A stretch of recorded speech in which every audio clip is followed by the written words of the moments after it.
이제 오늘 요한 2서 그리고 요한 3서에 있는 마지막 인사 부분을 우리가 오늘 상고하면서 요한 서신 1서, 2서, 3서 총 39번째 설교로 이제 마치게 됩니다. 요한 1서에서 우리가 본 것은 좀 이상하게 끝나는 것 같았죠. 인사말이 별로 없이 이렇게 끝났어요. 자녀들아, 너희 자신을 지켜 우상에게서 멀리하라. 굉장히 이 편지가 이렇게 끝나면 좀 임팩트는 있는데 뭔가 좀 왜 인사가 없지? 그랬어요. 근데 요한 2서와 3서에서는 요한 1서하고는 달리 인사말을 이 짧은 편지에서 2절, 3절씩 할애해서 인사말을 쓰고 있습니다. 근데 이 인사말을 제가 요한 2서와 3서에서 따로 별도로 다루어야 되겠다고 생각을 한 것은 이 인사말 안에 사실은 요한 1서, 2서, 3서에서 요한 사도가 강조하고 싶었던 중요한 핵심 주제가 담겨져 있기 때문에 그래요. 먼저 우리가 이 두 인사말을 읽어봤는데 상당히 유사해요. 이것은 당시에 서간문을 쓸 때의 형식에 아주 잘 맞는 것일 뿐만 아니라 이게 사도 요한이 쓴 두 편지다 하는 걸 또 보여주는 증거이기도 하죠. 근데 여기서 흡사한 것들 몇 가지를 보면 요한 2서에서 내가 너희에게 쓸 것이 많으나 종이와 먹으로 쓰기를 원하지 아니하고 그렇게 말했고, 요한 3서에서도 내가 네게 쓸 것이 많으나 먹과 붓으로 쓰기를 원하지 아니하고 그렇게 말합니다. 그러니까 사실 자기가 하고 싶은 말은 많아요. 때로 여러분 지금 이 1세기에 사도 요한이 쓰는 게 요즘에 뭐 컴퓨터로 쓰는 것처럼 컴퓨터가 익숙해지면서 제가 글씨를 쓰려고 그러면 답답하더라고요. 너무 느려서 번개같이 칠 수 있는데, 그리고 더 답답한 건 이제 전화기로 이 문자를 하려면 요한 형제가 문자의 달인인데 제가 요한 형제하고 문자하다가 아이 통화하자 이렇게 하거든요. 말로 하자. 근데 이 당시에 편지를 쓴다는 게 그렇게 글자 하나하나를 쓴다는 게 이렇게 요즘에 뭐 볼펜으로 쓰듯이 쉽지는 않았습니다. 그러니까 사도 요한이 사실은 여러분 이게 파피루스 한 장에 들어가는 분량이거든요. 요한 2서나 3서가. 그러니까 이제 한 장을 다 쓴 거죠. 그래서 내가 사실 쓸 게 많은데 먹과 붓으로 종이에다가 쓰고 싶지 않다. 보고 싶다. 이제 그런 얘기를 하는 거예요. 그래서 사실은 때로는 궁금해지기도 하죠. 이런 말씀을 보면 뭐가 그렇게 하고 싶은 말이 많았을까? 좀 궁금해지기도 해요. 근데 사도가 가지고 있는 마음이 언제나 이랬어요. 요한복음에도 한번 보시면 요한복음을 잠깐 찾아보죠. 20장이에요.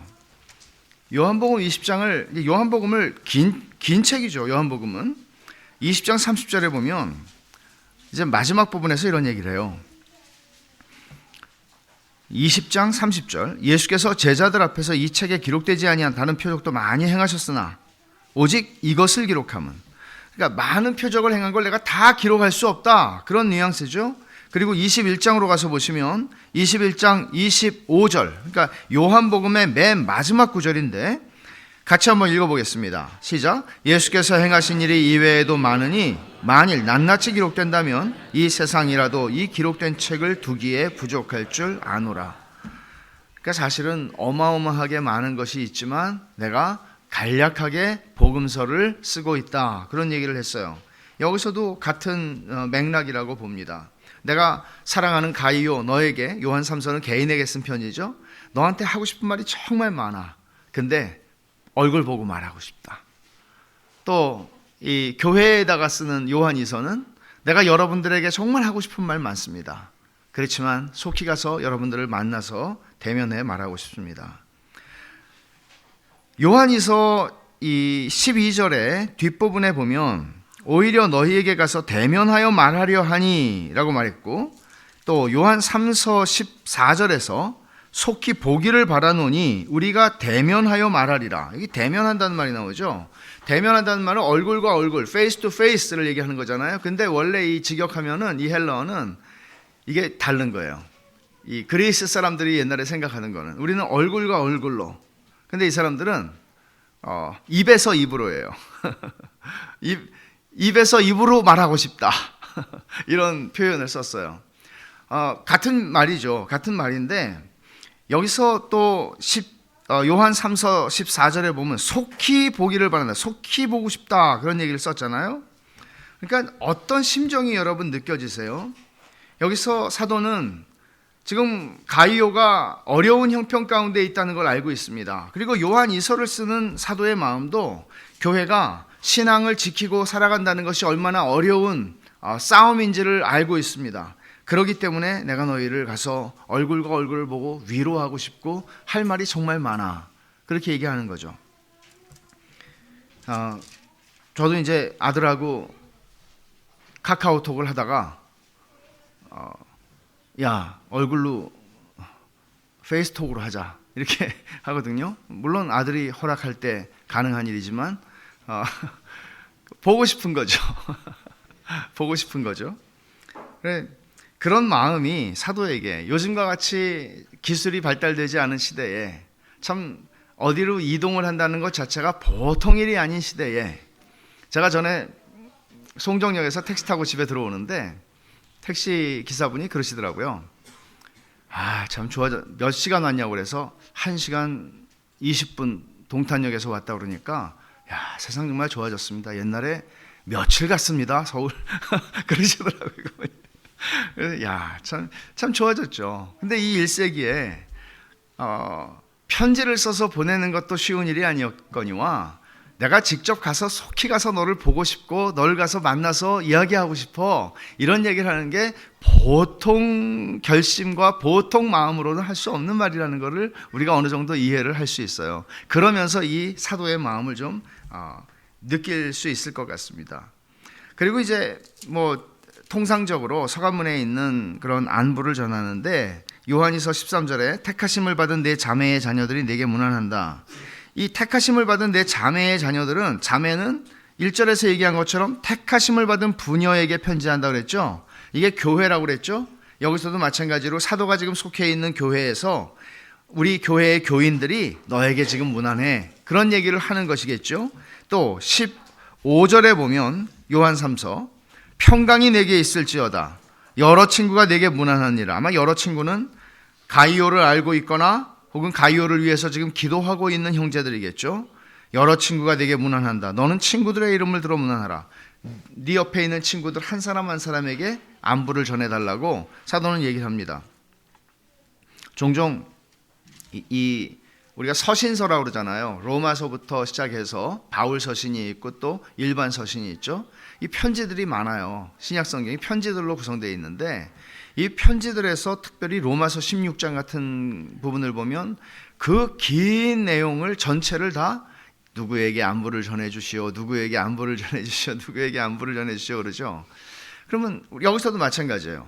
이 짧은 편지에서 요한이서는 2절 그리고 요한 3서는 3절을 할애해서 이제 마지막 인사를 하고 있는데 인사가 참 중요한 거잖아요. 그렇죠? 그러니까 우리가 그리스도인으로 살아가면서 서로 안부를 묻고 인사를 하는 것은 정말 중요한 것입니다. 그리고 요즘같이 기술이 발달되어 있는 시대에야 오죽하겠습니까? 근데 그런 것들을 성경은 우리에게 이런 방식으로 가르쳐 주는 게 아닌가 하는 생각이 들어요. 이렇게 밋밋하게 살아가고 그냥 관심 없게 살아가고 사람들에게 별로 신경 쓰지 않고 살아가고 그냥 내 삶만 중요하고 나만 괜찮으면은 오케이, 그런 식의 생각을 가지고 살아가는 것에 대해서 성경은 지적하는 게 아닌가 하는 생각을 합니다. 이제 우리가 주목하려고 하는 요한 2서 3서의 마지막 부분에서 우리가 보게 되는 요한 서신의 핵심적인 주제, 그거는 요한 2서 12절 하반절에 나와 있어요.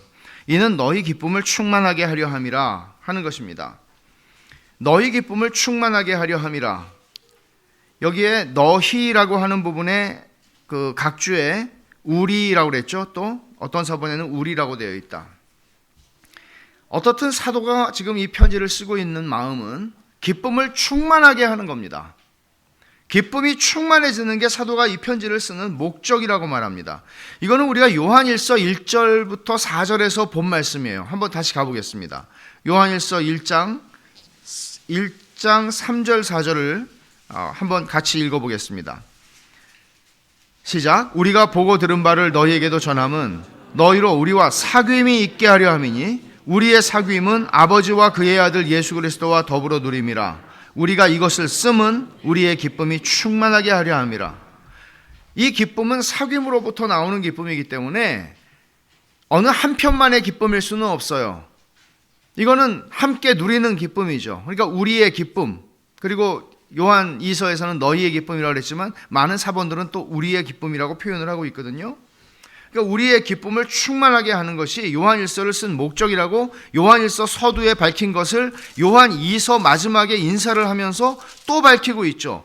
그리고 요한 3서에서도 우리가 유추해 보건대 요한 3서의 가이오를 향한 사도 요한의 마음은 기쁨을 충만하게 하는 것이, 가이오가 낙심되어 있다가 이 편지를 읽는 순간, 야, 사도가 나를 지금 생각하고 나를 위해서 기도하고 있구나. 이 기쁨을 충만하게 하는 것이 사도가 편지를 쓰는 이 수고를 감당하는 목적입니다.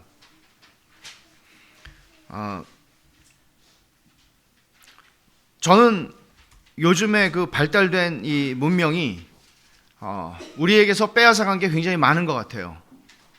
옛날에는 편지지를 사서 또 편지를 쓰겠다고 만년필도 사고 제가 그런 걸 좋아하니까, 그래서 편지를 쓰고 있으면 참 좋고, 편지를 또 이렇게 접어서 우표를 딱 붙여가지고 보내는 그 기분, 그리고 그런 편지를 도대체 오는 건 고지서요, 때때로 딱지 맞은 것도 오고 전부 인쇄된 것만 와요.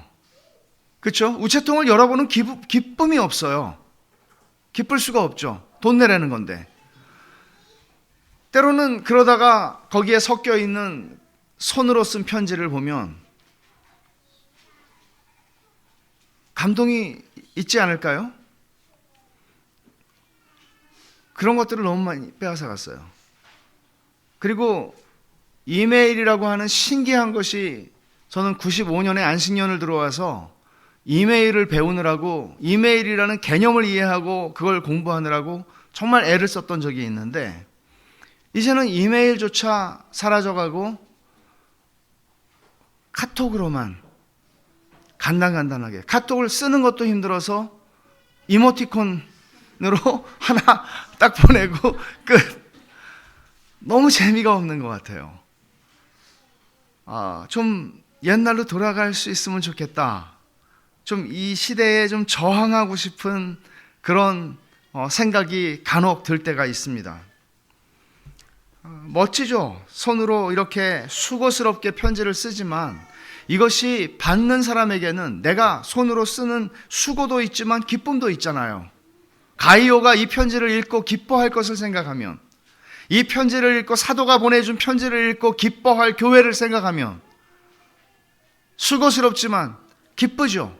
근데 그걸 받는 사람들은 또 얼마나 기뻤겠습니까? 그러니까 사도는 이 기쁨이 충만하기를, 너희와 나와 너희의, 우리의 기쁨이 충만해지기를 원해서 이 편지를 쓴다고 분명하게 말을 하고 있는 것이죠.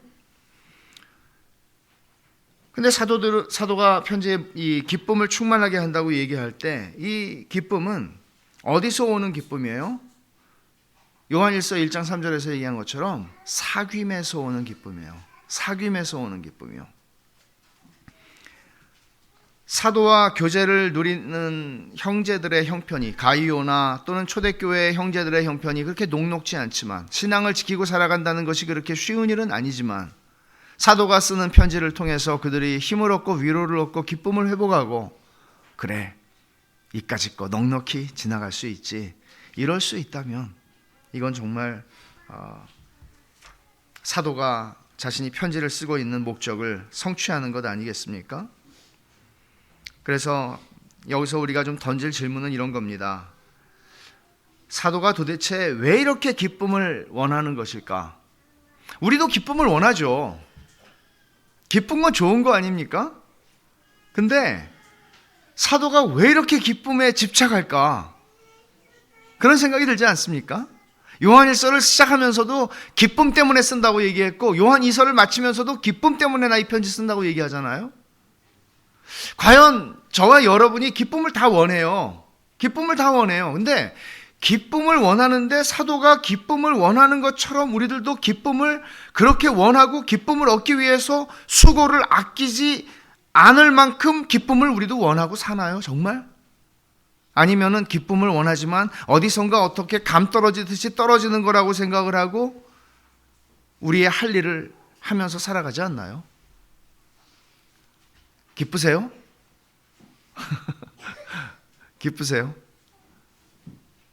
기쁨을 원하시죠?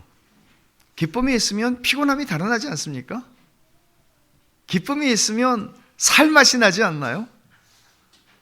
예수를 믿고 산다는 것이 우리에게 살 맛을 준다는 것을 사도는 말하고 싶어하는, 예수 믿는 것이 관념도 아니고 이론도 아니고 허구도 아니고 예수를 믿는 건 우리의 힘겨운 터프한 삶을 살아가는 우리들에게 얼마나 기쁨이요 위안이 되는지,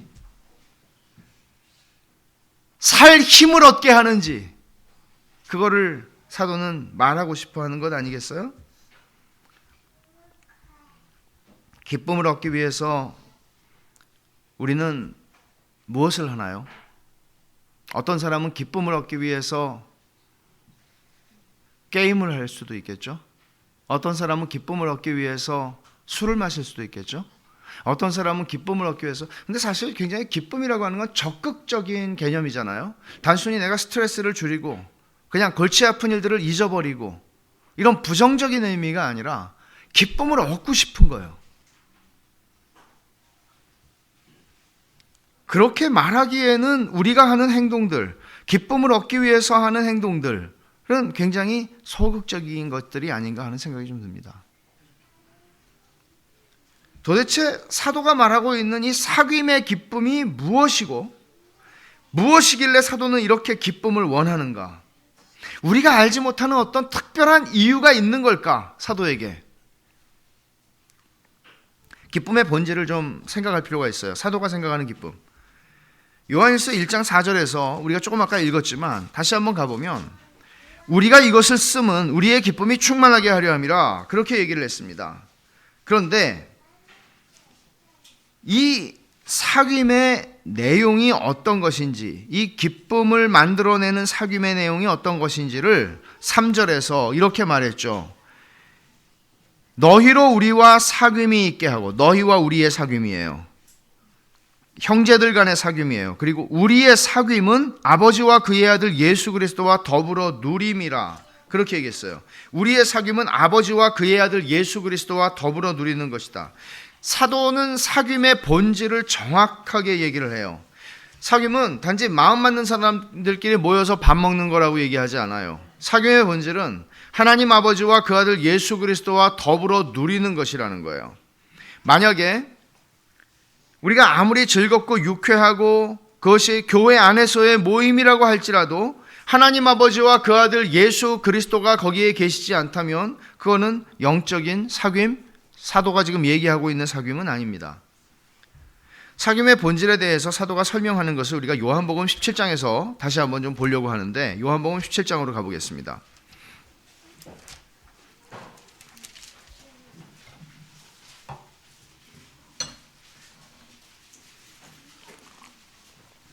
요한복음 17장 3절에서 예수님이 십자가를 지기 전에 기도하는 이 본문에서 영생을 이렇게 정의하셨죠. 같이 봅니다. 영생은 곧 유일하신 참 하나님과 그가 보내신 자 예수 그리스도를 아는 것이니이다. 영생은, 주님이 말씀하는 영생은 삶의 시간이 무한정 늘어나는 거라고 얘기하지 않고, 주님이 정의하시는 영생은 삶의 질에 관한 것이었어요. 삶의 질. 내가 누구와 함께 사느냐 하는 것이 영생을 결정한다. 누구와 함께 사는데 그 누구가 누군가 하면 내가 하나님과, 성부 하나님과 성자 하나님과 사귀어 사는 삶. 여기서 물론 사귄다는 말은 쓰진 않았어요. 아는 것입니다. 그렇게 썼어요. 그러나 이 안다고 하는 말의 헬라어 용법은 사귐이 있는 알미입니다. 관계가 있는 알미예요. 그냥 내가 어떤 대상을 연구해서 아는 것이 아니라 사귐이 있는 것입니다. 내가 그를 알고 그가 나를 아는 것입니다. 이런 삶, 결국 영생은 공동체적 삶입니다. 영생은 공동체적 삶이에요. 그래서 이거를 시편 133편이 잘 보여주는데 시편 133편을 한번 가보십시오.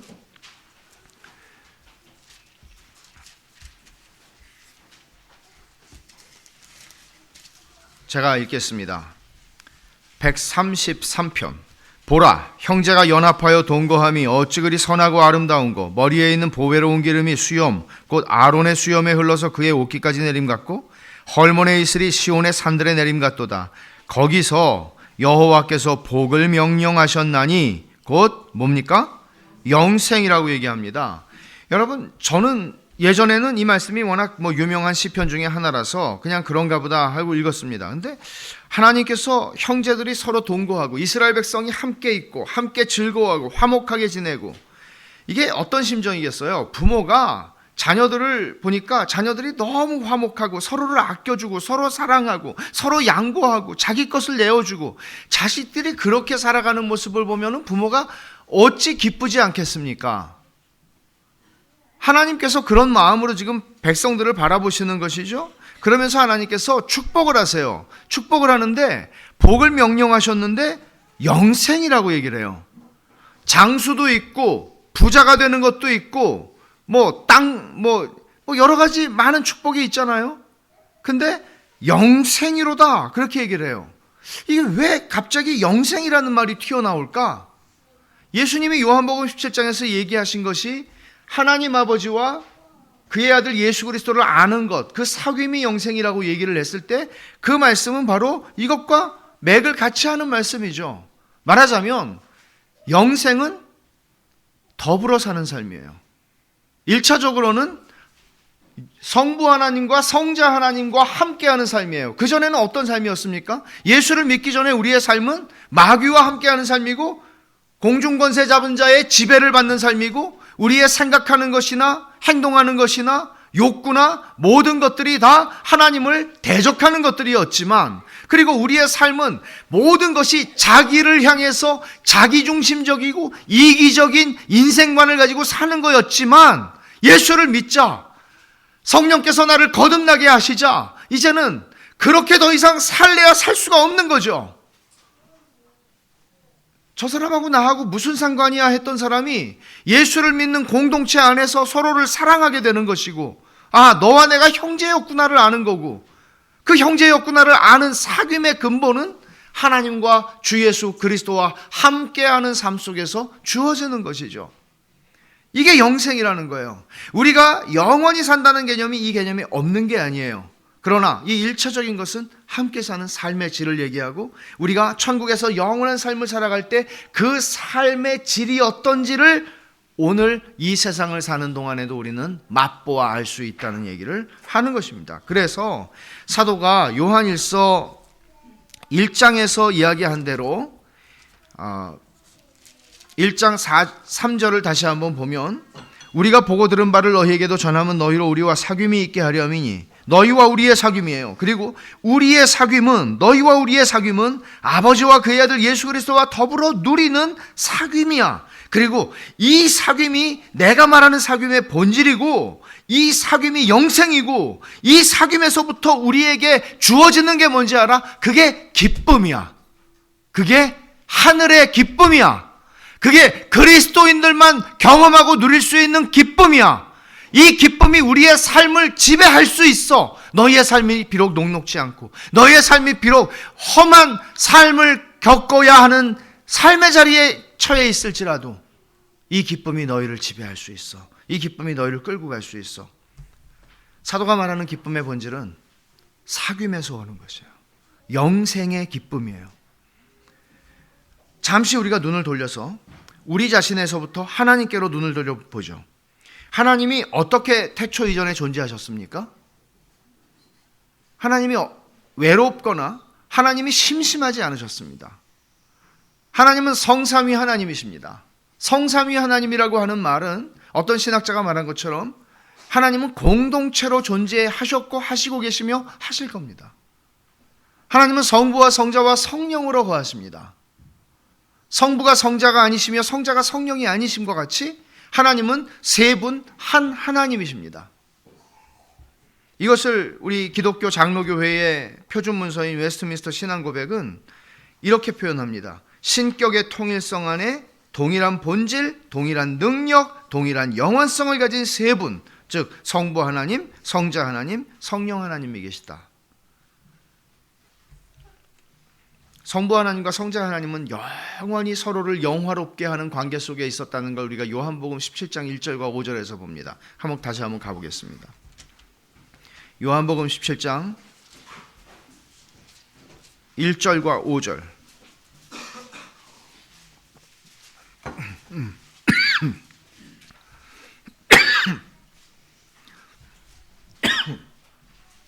예수께서 이 말씀을 하시고 눈을 들어 하늘을 우러러 이르시되 아버지여 때가 이르렀사오니 아들을 영화롭게 하사 아들로 아버지를 영화롭게 하게 하옵소서. 5절을 같이 보죠. 아버지여 창세전에 내가 아버지와 함께 가졌던 영화로서 지금도 아버지와 함께 나를 영화롭게 하옵소서. 천지를 창조하시기 전에, 창세전에, 저는 5절 말씀을 보면 언제나 이 생각이 들어요. 요한이 주님이 기도하는 이 기도를 들었을 때 얼마나 깜짝 놀란다는 표현으로는 설명이 안 되죠. 막 머리가 서고 전율하고 가슴이 멈추는 것 같죠. 왜? 내가 3년 동안 한솥밥을 먹었던 주님이 메시아라는 거 알았지만 천지를 창조하신 여호와 하나님이라는 것을 몰랐었거든요. 천지를 창조하신 하나님과 내가 3년 동안 같이 있었어요. 창세전에, 천지를 창조하기 전에 내가 아버지와 함께 가졌던 영광, 지금도 아버지와 함께 나를 영화롭게 하옵소서. 아버지와 아들이 서로를 영광스럽게 했다고 얘기를 하죠. 이것을 잠언 8장에서 이렇게 설명했어요. 가보겠습니다. 잠언 8장, 이 말씀을 여러분들이 가슴에 머리에 깊이 새기셨으면 좋겠어요. 이거는 너무나 중요한 우리 기독교 신앙의 기초요, 하나님의 하나님 되심이 어떤 것인지를 보여주는 것이기 때문에 그래요. 우리가 요즘에 잠언 말씀을 상고하고 있는데 잠언 8장 30절 보시면 내가 그 곁에 있어서, 지혜가 말하고 있죠. 지혜는 예수님을 가리키는 것입니다. 예수님이 그 곁에 있어서, 성부 하나님 곁에 있어서 창조자가 되어 날마다 그의 기뻐하신 바가 되었으며, 날마다 성부 하나님이 기뻐하시는 대상이 예수님이셨어요. 성자 하나님. 그리고 항상 그 앞에서, 성부 하나님 앞에서 성자 하나님이 즐거워하셨다고 얘기하죠. 다시 말하면 영광을 주고받았다는 얘기는 서로가 서로를 기뻐했다는 말이에요. 세상에 여러분, 어떤 사람을 영화롭게 하고 어떤 사람을 영광스럽게 하려면 좋은 걸 사주는 것이 아닙니다.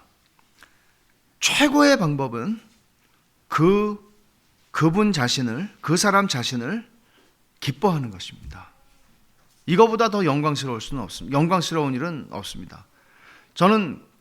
제가 전에 한번 말씀드렸지만 제 평생에 아버지로서 영광을 최고로 받은 순간을 제 평생에 잊어버릴 수가 없고, 근데 이게 한 번밖에 안 일어났죠. 그런 일은 제 생에. 초등학교 다닐 때 아이들이, 제가 그때 왕성한 때라 바빴어요.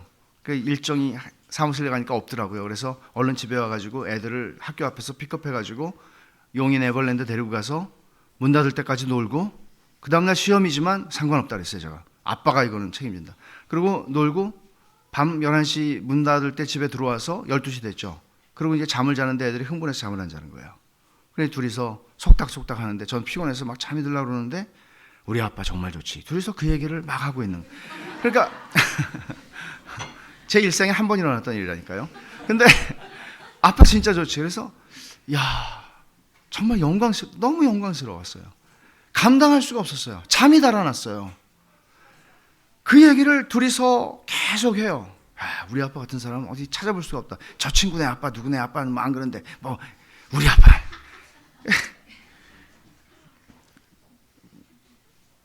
제 평생에 그렇게 영광을 받은 적이 없어요. 우리가 하나님을 영화롭게 한다는 것은 소요리 문답, 웨스트민스터 소요리 문답 1번에서 얘기하는 것처럼 하나님을 즐거워하고 그분을 하나님을 영화롭게 하고 그분을 영원토록 즐거워하는 것이라고 하는 것은, 하나님을 영화롭게 하는 게 이쪽에 있고 하나님을 즐거워하는 게 저쪽에 있고 두 가지를 하는 게 아니라 하나님을 즐거워하는을 통해서 하나님을 영화롭게 한다는 얘기거든요. 우리는 평생에 여러분들이 주일 성수를 하고 11조를 하고 뭐하고 이런 게 하나님을 영화롭게 하는 게 아니에요. 본질적으로 그것은 율법주의로 갈 수도 있어요. 그러나 내가 주님을 섬기고 주일 성수를 하든 뭘 하든 그것이 내가 주님을 좋아하기 때문에 하는 것이어야 한다고요. 좋아하기 때문에. 그게 사귐의 본질 아니에요, 여러분? 사귀는데 어려운 사람이 밥 먹자는 것처럼 힘든 게 없잖아요. 체하겠어요. 아니, 저분이 왜 밥을 먹자고 그러지? 밥이 어디로 들어가는지 몰라요. 어려운 분하고 밥을 먹으려면 편한, 어렵든 어떻든 정말 좋은, 내가 너무 좋아하는 분하고 밥을 먹으면 얼마나 즐거워요. 얼마나 기뻐요. 사귐이라는 거는 본질적으로 그런 거잖아요. 근데 하나님이 저 멀리 계시는 엄하디 엄한, 내가 뭐 하나 조금만 잘못 실수하면은 너 이런 하나님의 모습으로만 우리가 그 하나님을 안다면 어떻게 하나님과 사귐으로 말미암아 기쁨이 주어질 수 있겠어요? 그리고 어떻게 하나님을 즐거워할 대상으로 생각할 수 있겠어요? 어떻게 하나님을 영화롭게 할 수 있겠어요? 우리의 사귐은 아버지와 아들과 더불어 사귀는 삶이고, 그런 형제들과 더불어 사귀는 삶이, 이게 교회라고요. 그러면 교회는 사도가 지금 말하고 있는 의미에서의 교회라면 교회는 기쁨이 충만한 곳입니다. 그렇죠. 이게 정상이죠. 근데 유감스럽게도 저는 어렸을 때부터 저는 모태신앙이고 제 의식 속에서는 제가 수술을 했을 때 말고 교회를 빠져본 적은 없습니다. 장로님 요번에 수술하시고 예수 믿고 처음 주일날 빠지셨다는데 참 개근하실 뻔 하셨는데 이거 어떻게 수술을 오늘 못 오시는 건데 또 외출 입원 중이시거든요. 지금 장로님 외출하셔서 오셨어요. 근데 그렇게 교회를 어린 시절부터 다니면서 교회를 보면 제 아쉬움은 항상 무거운 분위기였어요. 유명한 교회였습니다. 저희 교회 목사님이 총신 학장으로 가시고 항상 이제 그런 식으로 연계가 돼 있는, 근데 늘 이렇게 어렵고 힘들었습니다. 예수를 잘 믿으면 근엄해지는구나 이렇게 생각을 했습니다. 다가갈 수가 없었습니다. 어르신들에게. 근데 성경에 우리에게 말씀하고 있는 것은 그거하고 좀 다른 그림 같아요. 고린도후서 13장 13절에서 사도 바울이 그 긴 편지, 두 번째 긴 편지를 마치면서 주 예수 그리스도의 사랑과 은혜와 하나님 아버지의 사랑과 성령의 교통하심이 너희 무리와 함께 있을지어다. 그리고 끝나죠? 근데 성령의 교통하심이 무엇입니까? 성령의 사귐이죠. 성령은 사귐의 영이십니다. 성령께서 하나님의 백성들 교회 안에 사귐이 되게 만드십니다. 근데 성령의 사귐이 너희 무리와 함께 있을지어다. 코이노니아죠. 성령의 코이노니아가 너희 무리와 함께 있을지어다. 이 사도 바울이 이런 인사를 하고 있는 그 의미와 의도를 아시겠습니까? 이 성령의 사귐은 성부 하나님과 성자 하나님이 영원히 서로를 기뻐하시고 즐거워하시는 그 완벽한 행복, 완벽한 기쁨, 완벽한 만족함이 흘러 넘치는 상황을 얘기하는 거거든요. 이게 성령의 사귐이에요. 그런 성령의 사귐이 교회인 너희 무리와 함께 있을지어다라는 것은 어마어마한 축복이죠. 교회가 그럴 수 있다면 이 세상이 교회로 밀려 들어오지 않겠습니까? 이 세상이 젊은이들이 헬조선이라고 말하는 세상이에요. 젊은이들에게 소망이 없는 것 같아요. 근데 여기에 진짜 소망이 있어요. 기쁨이 있어요. 성령의 사귐. 그리스도인의 모든 교제의 원형은 성부와 성자 하나님의 사귐이고 그 성령의 교통하심이에요. 하나님이 세상을 창조하신 동기도 제가 책에도 썼거니와 또 제가 반복해서 오늘 이 말씀을 마무리하면서 여러분과 나누고 싶은 것은 하나님이 왜 세상을 창조하셨나요? 성부와 성자 하나님의 성령의 교통하심이 성삼위 하나님 안에서의 기쁨과 만족과 행복이 충만하고 차고 넘쳐서 그거를 주고 싶어서 어떤 대상에게, 그게 누구예요? 사람이에요. 하나님의 형상으로 창조받은 사람이에요. 사람에게 그걸 주고 싶어서 에덴이라고 하는 이름을 짓고, 기쁨이죠, 그 동산 안에 사람을 창조하셨어요. 하나도 부족함이 없도록. 그리고 아담을 창조하신 하나님께서 혼자 있는 거 좋지 않다, 하와를 창조하심으로써 하나님이 공동체로 계시듯이 사람도 공동체로 지으셨어요. 그리고 둘을 결혼을 시키셨어요. 하나님이 너네는 남남이 아니고 하나, 한 몸, 어떤 정도로 한 몸, 성부, 성자, 성령이 하나이신 것처럼 남자와 여자가 결혼해 하나가 되라고, 한 몸이 되라고 하나님께서 우리를 공동체로 창조하셨어요. 우리는 공동체로 창조됐기 때문에 사귐이 필요해요. 사귐이 필요해요. 어떤 형식이든지 우리는 사귐이 필요해요. 사귐을 원해요. 하지만, 왜냐하면 사귐이 기쁨을 주는 거니까. 근데 하지만 죄가 이걸 다 깨뜨려 버렸죠. 인간이 누리는 모든 사귐과 사귐이 가져다주는 기쁨을 다 깨뜨려 버렸어요. 아담과 하와가 죄를 졌어요. 하나님이 아담아 아담아 부르시죠. 어딨냐? 두려워서 숨었나이다. 하나님과의 관계 깨졌어요. 아담에게 너 왜 죄를 졌니? 왜 따먹었니? 하나님이 나한테 주신 저 여자 때문에. 남자의 비겁함의 시작입니다. 아내 탓을 하죠. 부부의 관계가 깨어진 걸 우리는 봅니다. 하나님께서 하와에게 너는 남편을 원하지만 남편은 너를 지배하려고 할 거야. 부부관계가 깨어집니다. 완전한 하나여야 되는 부부관계가 깨지고 거기에 이어서 형제관계가 깨어집니다. 형이 동생을 죽입니다. 최초의 형제에게 일어난 사건입니다. 죄가 가져온 무시무시한 결과는 사귐을 깨뜨린 겁니다. 더 이상 진정한 의미의 사귐이 없습니다. 그리고 진정한 의미의 사귐이 가져다주는 기쁨도 맛보지 못합니다. 고독합니다. 소외를 느낍니다. 긴 세월이 지나서 때가 찾아 예수 그리스도를 이 땅에 보내시고 예수 그리스도 안에서 하나님은 새 일을 행하시기 시작하는데 그것은 구원이고 다른 말로 표현하면 관계를 회복하는 일이었습니다. 하나님과 깨어진 관계, 원수되었던 관계를 하나님께서는 당신의 자녀로 원수들을 받으심으로써 우리와 깨어진 관계를 주도적으로 해결하십니다. 뿐만 아니라 하나님의 자녀가 된 하나님께로서 난 자들이 서로 형제가 되게 하시고 교회를 이루게 하시고 형제가 서로 사랑하게 하시는 본능을 주십니다. 형제관계가 회복이 됩니다. 심지어 요한일서에서는 형제사랑은 우리가 예수를 믿고 구원받은 표라고 얘기를 합니다. 예수를 믿고 구원받은 사람이 형제를 사랑하지 않는다면 그것은 구원이 아니다 라고 얘기를 하는 거죠. 우리가 형제를 사랑함으로 구원을 받은 것을 알지 못하냐? 사도는 그렇게 얘기합니다. 그러니까 구원은 어떤 언어로 표현되냐면 사귐이 회복되는 것이고 영생은 그 사귐을 누리는 구원받은 자의 삶이에요. 그래서 그리스도인의 삶의 시금석은 기쁨이라는 거죠. 그리고 이 사귐을 회복하는 것은 죄와 싸우는 적극적인 싸움입니다.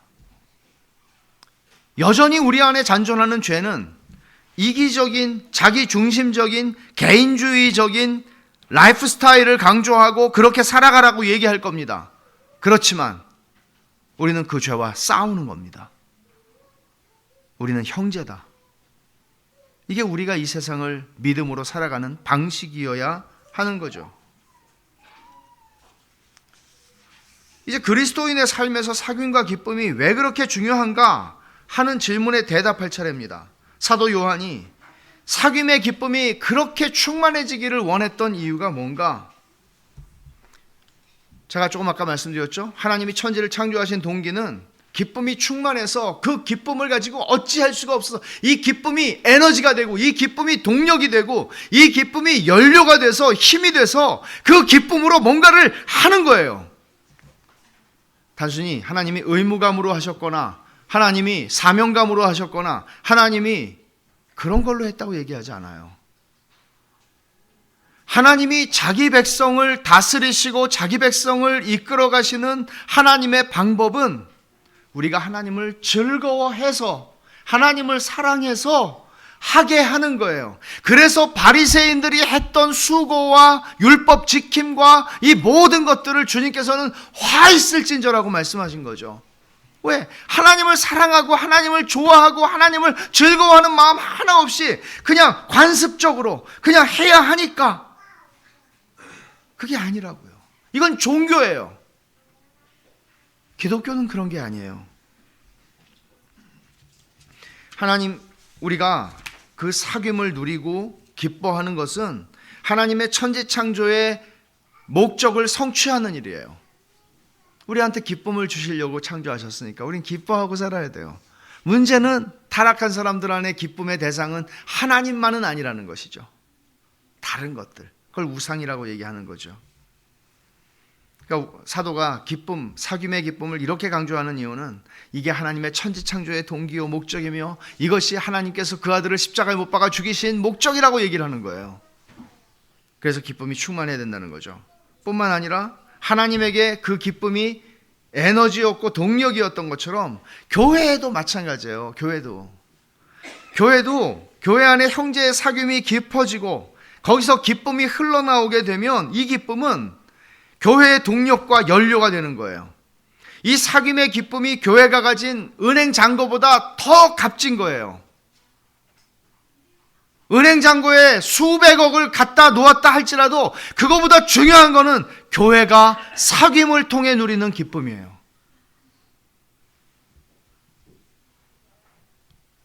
영향력 있는 어떤 개개인 그리스도인들의 존재보다 더 영향력이 있는 건 사귐의 기쁨이라고요. 그리고 오늘날 전도가 안 된다 그런 얘기를 하지만 그 모든 장애물을 뚫고 갈 수 있는 힘은 어디서 나오는지 아세요? 그거는 그리스도인들의 기쁨이에요. 사귐의 기쁨이에요. 와 봐! 그런 얘기 하잖아요. 전도를 하고 싶은데 데리고 갈 교회가 없다고. 교회에 오면 실망할 거니까. 우리 교회의 모습을 보면 실망할 거니까. 똑같네 나랑. 50보 100보.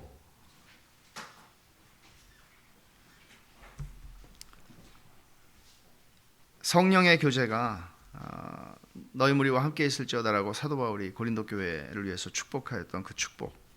그게 사실 우리가 하나님 앞에 구해야 할 것이고 저도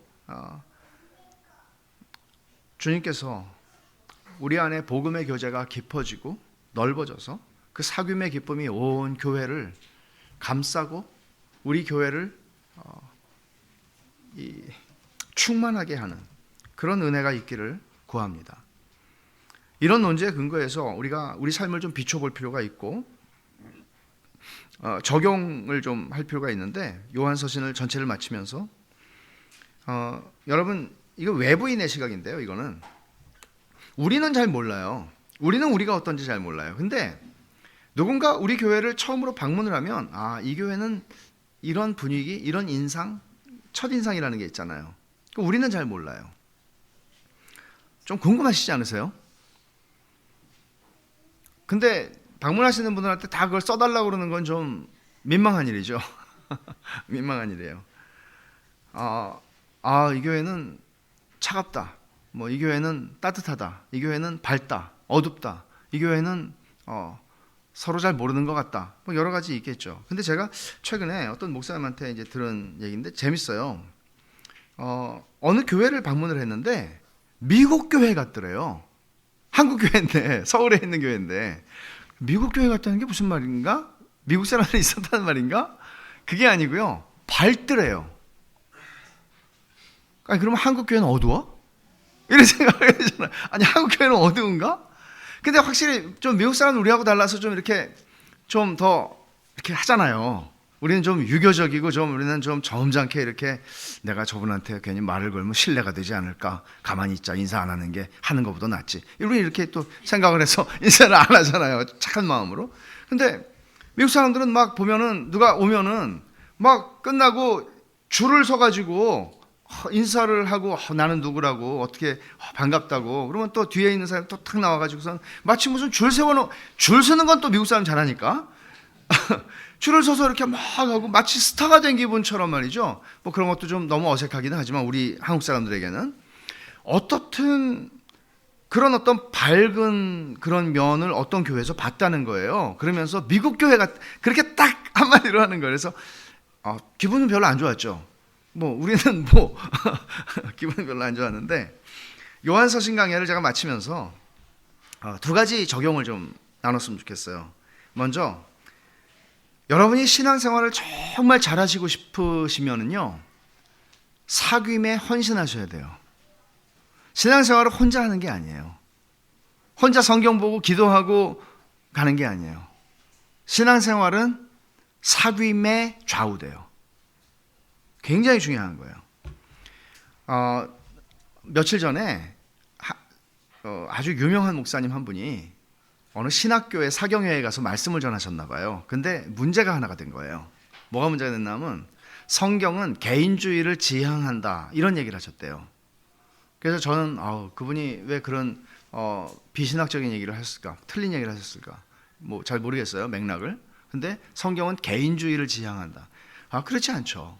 성경 전체를 보면 성경은 전적으로 하나님 자신도 공동체로 계실 뿐만 아니라 하나님은 우리를 예수 믿고 혼자 잘 걸어와 말씀한 게 아니고 철로 역정도 함께 가는 길이었던 것처럼 교회로 우리를 부르셨어요. 공동체로 우리를 부르셨어요. 형제사랑이 얼마나 중요한지를 얘기하시고 오늘 우리가 본문에서 보는 것처럼 사귐과 기쁨이 얼마나 중요한지를 가르치세요. 성경은 공동체적이에요. 공동체를 지향해요. 그럼 제가 여기서 질문을 드릴게요. 지난번에 우리 새가족 환영회 할 때 그런 질문이 참 신선했어요. 이렇게 물어봤잖아요. 최은수 전도사님 가족한테 물어볼 때 우성 형제가 사모님에게 최은수란 이렇게 질문했잖아요.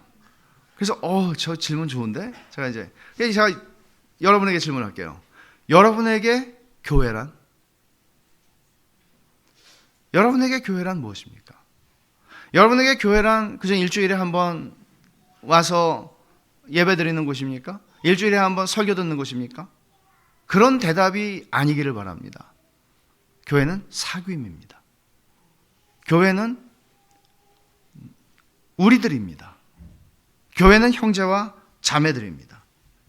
사도 요한이 그렇게 갈망했던 사귐, 성령의 교제가 회복되는 것, 그리고 그로 말미암아 사귐의 기쁨이 충만하게 되는 것, 이것은 교회가 가진 금, 은, 보화보다 더 소중한 것입니다. 교회가 가진 건물과 바꿀 수 없는 겁니다. 교회가 가진 그 무엇과도 바꿀 수 없는 겁니다. 교회의 작년 코이노니아 그룹이 개편을 할 거예요. 곧. 근데 여러분의 사귐이 코이노니아라고 하는 작은 그룹에도 헌신을 해야 하지만 그 그룹에 제한되지도 않게 하셔야 돼요. 난 여기서만 그냥 하면 된다가 아니고 거기에 제한되지 않게. 그래서 다음 주일에는 교회 주소록을 업데이트해서 나눠드릴 겁니다. 나눠드리는 이유는 분명합니다. 이 사람 여기 사네가 아니고 연락하시라는 겁니다. 만나시라는 겁니다. 용기 있게 하시라는 겁니다. 그리고 혹시 용기를 내서 전화했는데 안 받거나 왜 전화를 했냐는 듯이 얘기하시는 분이 있으면 저에게 고발해 주시기를 바랍니다. 만나십시오. 연락하고 만나십시오. 두세 사람의 그리스도의 이름으로 모이는 사귐들이 많아지게 하십시오. 이 일에 시간도 내십시오. 돈도 좀 쓰십시오. 서로를 위해서 사정을 알고 기도하는 관계 속에 더 깊어지십시오. 이게 교회를 세우는 방법입니다.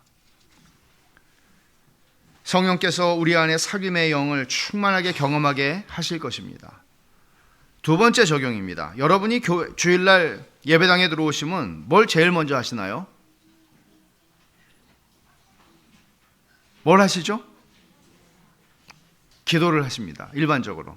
오래 믿은 사람들, 저는 어려서부터 너 예배당에 들어가면 딴 데 바라보지 말고 바로 예배당 안에 들어가서 하나님께 인사드리고 조용히 기도하고 말씀을 묵상하고 앉아 있거나 떠들지 말고 말하지 말고 인사도 하지 말라는 얘기는 없었지만 저는 그렇게 알아들었습니다. 그래서 앞만 봤습니다. 그리고 우리의 예배당 구조가 앞만 보게 돼 있습니다.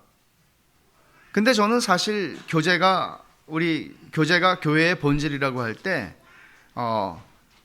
여유가 생기면 의자를 바꿨으면 좋겠다, 그런 생각을 합니다. 둘러앉게. 굉장히 이상적인, 뭐 이렇게 딱 하겠다 이건 아니고 이상적. 서로 둘러앉아서 조는 분을 보면 피곤하시구나, 내가 저분을 위해서 좀 밥을 한번 사드려야 되겠구나, 이렇게 생각할 수도 있을 것이고, 한번 생각을 바꿔보십시오. 개인 기도보다, 예배당에 왔을 때 개인 기도보다 때로는 더 중요한 게 있다는 사실을 우리가 놓치고 있는 건 아닌가. 개인 기도는 개인으로 하세요. 때로는 아무도 나를 못 건드려 그러고 기도만 열심히 할 수 있습니다. 인사를 하려고 그러는데 눈을 뜨질 않아요. 여러분이 물론 기도하시고 짤막하게 기도를 하시고 좀 두리번 거리시면서 내가 모르는 사람 혹은 늘 보는 사람인데 이름 모르는 청년, 이름 모르는 권사님, 집사님에게 다가가서 자기를 소개하고 웃으면서 같이 교제할 수 있으면 좋겠어요. 그러려면 좀 일찍 오셔야 돼요. 한 30분 전에 오세요. 10분 전에는 전도사님이 찬양 인도를 하니까 그때는 떠드시지 마시고 그 전에는 교제를 좀 하시고 그러면 참 좋을 것 같아요. 그리고 또 예배를 마치고 나서도 여러분들이 두리번거리면서 좀 새로 오신 분 조금 아까 환영한다고 그랬는데 찾아가서 좀 인사도 하시고 좀 그러면 좋겠어요. 그리고 또 허락되면 점심도 좀 같이 좀 먹자고 그러면서 저쪽으로 함께 가셔서 이야기도 좀 나누실 수 있으면 좋겠어요.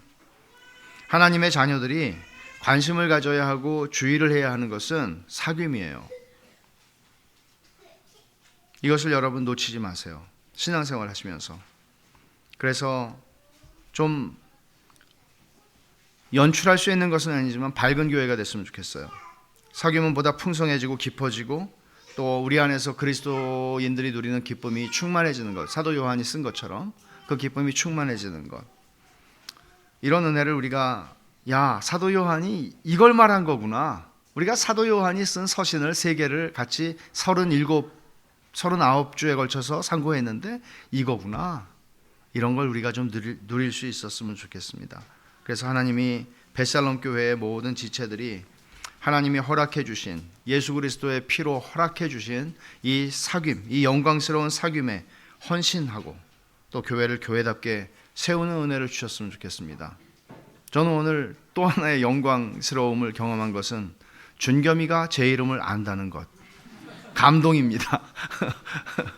네. 정말 감동이에요.